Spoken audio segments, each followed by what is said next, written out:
Salut, c'est Rebecca. Dans cette vidéo, on va s'intéresser aux aventures que peuvent vivre votre personnage principal dans votre roman. Parfois, on veut se lancer dans la rédaction d'un roman, dans la création d'une histoire, et on ne sait pas vraiment quel type d'aventures peuvent vivre les personnages qu'on a envie de montrer à son lecteur. Bon, on a parfois des idées, et des idées qui restent parfois un petit peu toujours les mêmes, on se rend compte au fil de nos écrits, et je vais vous montrer quel type d'aventures peuvent vivre vos personnages principaux dans vos romans. Ça va certainement vous donner des idées pour soit écrire d'autres histoires, soit étoffer déjà les histoires que vous avez pour les rendre encore plus captivantes pour votre lecteur. Le premier type d'aventure que peuvent vivre vos personnages principaux dans votre roman, c'est tout simplement un conflit externe. Ils doivent surmonter un obstacle, quelque chose qui se met en travers de leur désir, qui est là en travers de leur route et qui les empêche d'atteindre ce qu'ils veulent. Alors qu'est-ce que ça peut être cet obstacle externe? Qu'est-ce que ça peut être ce but qu'ils ont dans l'histoire? Ça peut être de trouver un trésor, ça peut être aussi de conquérir un cœur, ça peut être de n'importe quoi, ça peut être de trouver du travail, ça peut être d'aller explorer un pays. Voilà, c'est quelque chose qu'ils ont le désir d'accomplir, que votre héros a le désir d'accomplir dans le roman, et c'est le premier type d'aventure que peuvent vivre vos personnages. Deuxième type d'aventure que peuvent vivre vos personnages, c'est un conflit interne.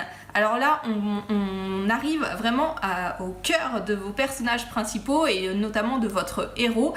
Qu'est-ce qui, dans sa vie, constitue une peur qu'il va devoir surmonter ? Qu'est-ce qui est dans son passé a pu le blesser et qui va pouvoir venir ajouter de la profondeur à votre histoire, permettre à votre lecteur de mieux connaître votre personnage principal et puis de le rendre aussi plus réel aux yeux du lecteur. Parce que si vous croisez des gens dans la rue ou si vous regardez vos amis, c'est pas simplement des personnes qui cherchent à atteindre quelque chose, à surmonter un obstacle, à survivre dans leur quotidien. C'est aussi des personnes qui ont des désirs profonds, qui ont des blessures dans le passé. Regardez aussi à vous-même. Voilà. Et pour les rendre vos personnages réels et voilà, ajouter vraiment de la valeur à votre roman, il faut aussi que vous pensiez à ce type de conflit interne. Vous n'êtes pas obligé d'en ajouter à chaque fois dans un roman, mais moi je trouve que ça donne vraiment de la profondeur et maintenant ça me manque quand je lis des romans où il n'y a qu'un conflit externe parce que j'ai l'impression que j'arrive pas à connaître vraiment les personnages et à connecter vraiment avec eux. Donc deuxième type de conflit, un conflit interne à votre personnage principal et qui peut être, voilà, comme je vous ai dit, une peur qu'il a et qu'il va devoir surmonter. C'est quelque chose qui se passe vraiment à l'intérieur de lui-même et qui est pas forcément directement lié avec son conflit externe. Vous allez pouvoir l'utiliser aussi, bien entendu, parce que ça c'est vraiment quelque chose d'important sur lequel je veux insister, qu'il faut qu'il y ait du lien entre toutes vos idées dans un roman, parce que sinon on va avoir l'impression de vraiment quelque chose de complètement déconnecté, incohérent, mais c'est pas forcément quelque chose voilà, qui va directement tout de suite sauter aux yeux comme étant en lien avec le conflit externe. Mais c'est quelque chose auquel vous devez vraiment penser pour donner de la profondeur à votre roman, pour donner du dynamisme à votre roman aussi, ajouter du suspense à votre roman.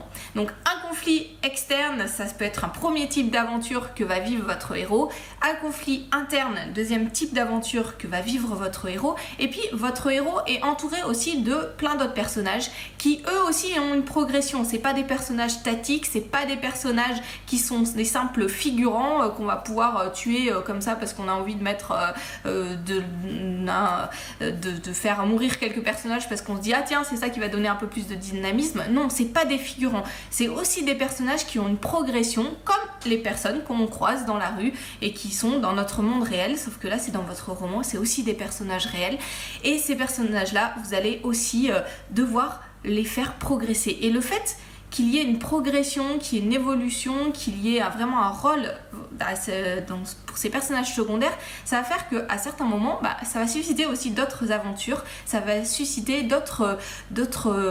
des intrigues secondaires qui vont venir peut-être aussi rejoindre l'intrigue principale parce que, encore une fois, c'est important de faire du lien entre toutes vos idées, sinon le lecteur va se perdre, mais ça va ajouter de la valeur, ajouter du dynamisme, ajouter des aventures à votre roman si vous pensez aussi aux personnages secondaires comme des personnages qui vont potentiellement pouvoir aussi avoir des conflits externes ou avoir des conflits internes, voire les deux, et qui vont côtoyer votre personnage principal. Donc si vous réfléchissez dans ce terme-là, pour votre roman, vous allez voir que vous allez trouver une multitude d'intrigues, une multitude d'aventures que va pouvoir vivre votre personnage principal en lien directement avec ce qu'il est à l'intérieur, en lien avec un conflit externe ou un cataclysme externe dans le monde, ou en lien avec des personnages qu'il côtoie. Ça va faire une multitude d'aventures que vous allez lier ensemble pour pouvoir écrire un roman qui soit captivant pour votre lecteur.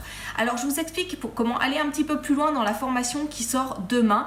Une formation, je vais vous montrer en 3 heures quelles sont les 3 étapes à suivre pour arriver à construire l'ensemble de votre roman d'aventure. On va voir dans un premier temps quel est l'élément indispensable auquel vous devez réfléchir tout de suite quand vous allez commencer à vous lancer dans la conception de ce roman d'aventure. C'est quelque chose qui est souvent laissé de côté mais qui est vraiment important et qui va ajouter aussi de la valeur à votre histoire. Dans un deuxième temps, on va voir comment aller plus loin que les fiches personnages parce que je vais vous montrer 3 éléments sans lesquels votre fiche personnage, vous pouvez la laisser de côté, la mettre à la poubelle même. Ça donnera pas des personnages vivants et je vais vous montrer comment faire pour... dans votre roman d'aventure, les personnages, c'est vraiment aussi quelque chose de très important parce que c'est ce que va suivre, c'est eux que vont suivre le lecteur et vous devez les travailler. Je vais vous montrer comment faire dans un deuxième temps. Et dans un troisième temps, je vais vous montrer comment développer le suspense dans votre roman d'aventure et comment gagner 50% de temps sur la rédaction de votre roman. Vous allez voir, je vous explique tout ça dans la formation qui sort demain. Vous pouvez déjà réserver votre place en cliquant sur le lien qui s'affiche dans la description de cette vidéo. Elle est encore à tarif préférentiel, allez-y directement parce que le tarif augmente tous les jours. Donc voilà, c'est une formation en 3 modules audio. Et j'aurai beaucoup de plaisir à vous retrouver dans cette formation pour vous aider à aller plus loin sur votre roman d'aventure. À bientôt!